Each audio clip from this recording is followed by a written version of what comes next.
Panchayati Raj AE Nookaraju కుటుంబం ఆత్మహత్య కేసులో మరో ట్విస్ట్ చోటు చేసుకుంది. నూకరాజు వియ్యంకుడు భాస్కర్ రెడ్డి ఫిర్యాదుతో సర్పవరం పోలీస్ స్టేషన్లో సాదిక్ ఖాన్ పై కేసు నమోదైంది. తన కుమారుడు జగదీష్ రెడ్డి మృతిపై అనుమానాలు ఉన్నాయని, సాదిక్ ఖాన్ పాయిజన్ ఇంజెక్షన్ ఇచ్చి హత్య చేసినట్లు సౌజన్య లేఖలో పేర్కొందని ఫిర్యాదులో తెలిపారు. సౌజన్యను వ్యక్తిగత విషయాలతో సాదిక్ వేధించేవాడని ఆరోపించారు. నూకరాజు కుటుంబం ఆత్మహత్యకు సాదిక్ ఖాన్ కారణమని నూకరాజు సూసైడ్ లెటర్లో పేర్కొన్నట్లు తెలిపారు.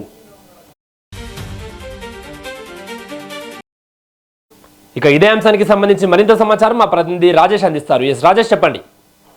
Thank you Akram. నిన్న తెల్లవారుజామున జరిగిన సంఘటన గోదావరి జిల్లాలో కలకలం రేపిందని చెప్పాలి. పిఠాపురంలో పంచాయతీరాజ్ ఏఈగా పనిచేస్తున్న నూకరాజు కుటుంబంతో సహా నిన్న అర్ధరాత్రి గోదావరిలో దూకి ప్రాణ కోల్పోయారు. అంటే ఆయనతో పాటు భార్య, కుమార్తె కూడా ఉన్నారు. కుమారుడు మనవడు ఉన్నాడు. అయితే అతనికి ఈత రావడం వల్ల సుమారుగా గంట పాటు అతను ఈత కొట్టడం వల్ల స్థానికంగా ఉన్న మత్స్యకారులు అయితే వాళ్ళు కాపాడే ప్రయత్నం చేశారు. దాంతో మనోడైతే మాత్రం ప్రాణాలతో సురక్షితంగా బయటపడ్డాడు. మిగిలిన వాళ్ళు మాత్రం ముగ్గురు ప్రాణాలు కోల్పోయారు. ఇప్పటికీ కూడా వాళ్ళ కోసం ఆపరేషన్ కొనసాగుతూనే ఉంది. ప్రత్యేక నాటు పడవల ద్వారా, మరపోట్ల ద్వారా కూడా ప్రత్యేక జాలాలతో ఆ మృతదేహాలను గల్లంతైన వారి ఆచూకీ కనుగొనే ప్రయత్నం అయితే కొనసాగుతుంది.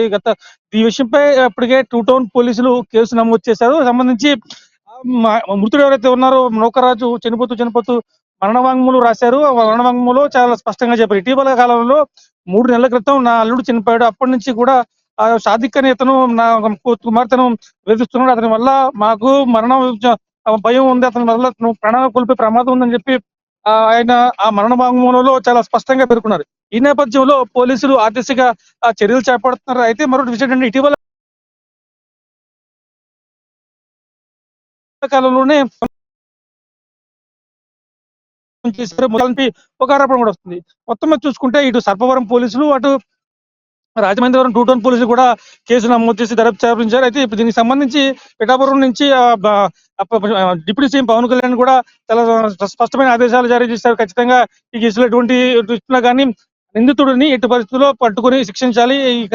ఈ ఘటనకు కారకులైన వారిని ఎవరిని వదిలిపెడతాని చెప్పడంతో కాకినాడ జిల్లా పోలీసు యంత్రాంగం అంతా కూడా ఈ కేసులో చాలా సుదీర్ఘంగా పనిచేస్తున్నారు. అలాగే రాజమండ్రికి సంబంధించిన 2 టౌన్ పోలీసులు కూడా కేసు నమోదు చేసి దర్యాప్తు కొనసాగిస్తున్నారు. Akram. Right, thank you Rajesh.